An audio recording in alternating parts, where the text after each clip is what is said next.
గద్దించి శిక్షించే దేవుడు. నేనొక ఉదాహరణ చెప్పాలనుకుంటున్నాను. ఒక తల్లికి ఒక కుమారుడున్నాడు. వాడు చాలా చిన్నగా ఉన్నప్పుడే వాళ్ళ తండ్రి చనిపోయాడు. తల్లే వాడిని కష్టపడి సాకి పోషిస్తా ఉంది. చాలా చిన్నవాడు. వాడిని నర్సరీ స్కూల్‌లో జాయిన్ చేసింది. ఎల్‌కేజీకొచ్చినాడు. తన తల్లి కష్టపడి ఫీజులు కడతా ఉంది. కష్టపడి పని చేస్తుంది. వీడు ఎల్‌కేజీకొచ్చిన తర్వాత ఈ చిన్న పిల్లోడు తెలియక ఏం చేశాడంటే ఒక పెన్సిల్ దొంగతనం చేసుకొనొచ్చాడు ఇంటికి. తీసుకో దొంగతనం చేసుకొనొస్తే తల్లికి చూపించాడు. అమ్మా, నేను ఈరోజు స్కూల్‌లో నుండి ఏం చేశానో తెలుసా?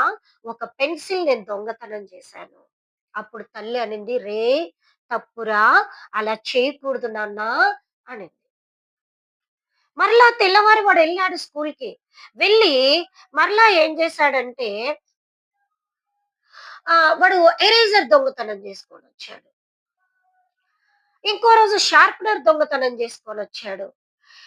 ఒక రోజేమో పెన్సిల్, ఒక రోజేమో షార్ప్‌నర్, ఇంకో రోజు ఎరేజర్ ఇలాగ దొంగతనం చేసుకొని వస్తా ఉన్నాడు.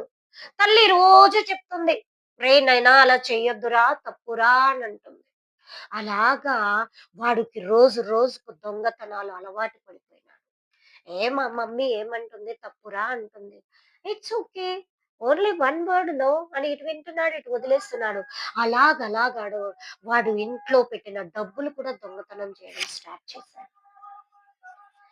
అలా వాడు పెరిగి కాలక్రమేణా పెరిగి, పెరిగి పెద్దవాడైపోయి ఒక బ్యాంకులో దొంగతనానికి వెళ్ళి, ఆ దొంగతనంలో పోలీసుల చేత పట్టబడి, ఒక పోలీస్‌ని చంపి వాడేం చేయబడ్డాడంటే అరెస్ట్ చేయబడ్డాడు.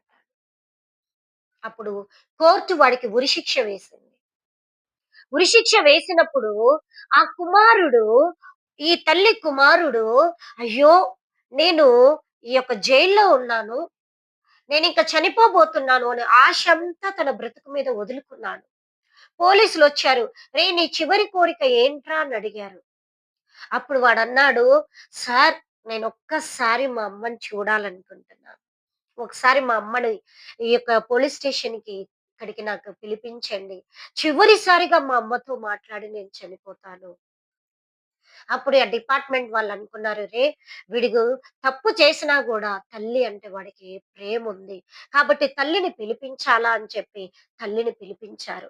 ఆ తల్లి వస్తూ, వస్తూ ఉన్నప్పుడు వాడు దగ్గరికెళ్ళి చెంప మీద లాగి కొట్టేసినాడు. అప్పుడు పోలీసులు వాడిని పట్టుకొని, "దుష్టుడా! దుర్మార్గుడా! ఏమిరా చనిపోయే ముందు